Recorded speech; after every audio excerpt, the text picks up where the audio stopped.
तो आज हम लेके आ चुके हैं एक और इम्पॉर्टेंट सेंट्रल आइडिया जिसका नाम है अ टाइगर इन द जू। आप खुद देख सकते हैं कि ये सेंट्रल आइडिया कितना इम्पोर्टेंट है।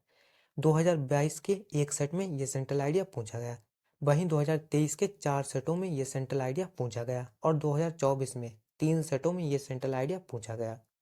तो फिर चलिए देखते हैं इस सेंट्रल आइडिया को, लेकिन उससे पहले आपको कर देना है वीडियो को लाइक और चैनल को सब्सक्राइब। तो सेंट्रल आइडिया कुछ इस तरह से है। द पोयम यानी कविता tiger in the zoo is composed by Leslie Norris. Is यानी है, कंपोज्ड यानी रचित, बाय द्वारा लेस्ली नॉरिस। तो कविता tiger in the zoo Leslie Norris द्वारा रचित है। बड़ी ही आसान भाषा में इस सेंट्रल आइडिया को लिखा है जिससे आप आसानी से इसे समझ सकते हैं।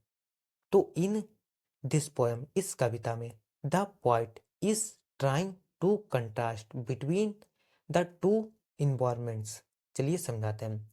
द पोइट यानी कवि, इस यानी है, ट्राइंग यानी प्रयास करता है, टू कंट्रास्ट यानी कि कंट्रास्ट का मतलब होता है अंतर, बिटवीन बीच में, द टू इन्वायरमेंट्स, इन्वायरमेंट्स यानी कि वातावरण, तो दो वातावरण, तो कवि दो वातावरणों के बीच अंतर लाने का प्रयास करता है। The poet compares the life of zoo tiger with a tiger living in natural habitat. The poet compares यानी तुलना करता है, कवि तुलना करता है, the life of zoo tiger, एक चिड़ियाघर के बाघ की जिंदगी की, विद यानी साथ में, आ टाइगर एक बाघ, लिविंग यानी रहता है, इन नेचुरल हैबिटेट प्राकृतिक आवास में। तो कवि एक चिड़ियाघर के बाघ की तुलना एक प्राकृतिक आवास में रहने वाले जान बाघ से करता है। द पोएट यानी कवि has tried to explain about the condition of animals.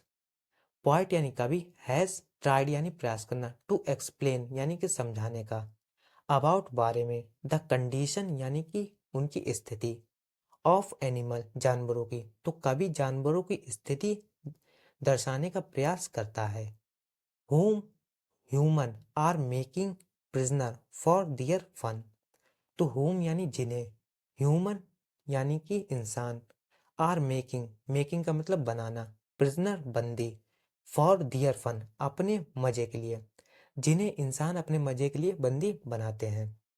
Through this poem, through का मतलब माध्यम से, तो थ्रू दिस पोएम इस कविता के माध्यम से, द पोएट सेज कवि कहता है, दैट की वाइल्ड एनिमल जंगली जानवर, शुड यानी चाहिए, बी अलाउड, अलाउड यानी कि अनुमति, टू लिव यानी रहने की, इन दियर नेचुरल हैबिटेट, तो जंगली जानवरों को उनके प्राकृतिक आवास में रहने की अनुमति होनी चाहिए।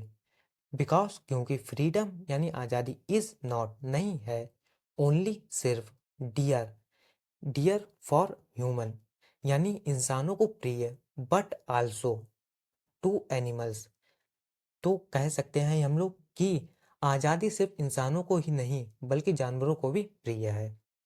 और इसी के साथ हमारा सेंट्रल आइडिया समाप्त होता है। अगर आपको वीडियो अच्छी लगी हो, वीडियो को लाइक कीजिए, चैनल को सब्सक्राइब कीजिए। मिलते हैं अगली वीडियो में, तब तक के लिए धन्यवाद।